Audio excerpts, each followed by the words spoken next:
حضرت شیخ الہند رحمۃ اللہ علیہ، جانتے ہو شیخ الہند مولانا محمود الحسن صاحب قدس اللہ تعالی سرہ، وہ بیان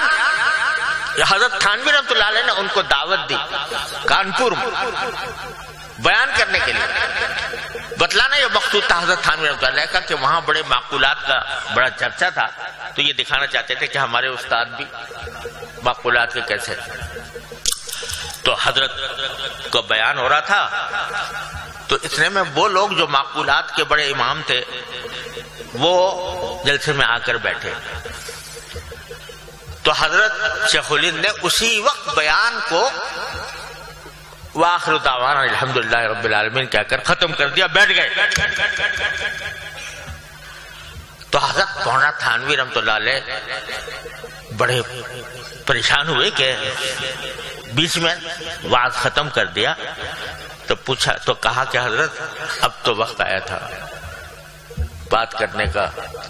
یہ لوگ آئے تھے معقولات والے، تو یہ ذرا دیکھتے ہمارے بزرگوں کی باتیں سنتے، تو فرمایا کہ ہاں یہی خیال میرے دل میں بھی آ گیا تھا، یہی خیال میرے دل میں بھی آ گیا تھا، اب اگر میں بیان جاری رکھتا تو ان کے دکھانے کے لیے ہوتا، ریاکاری کے لیے ہوتا، اس لیے میرا بیان ختم کر دیا۔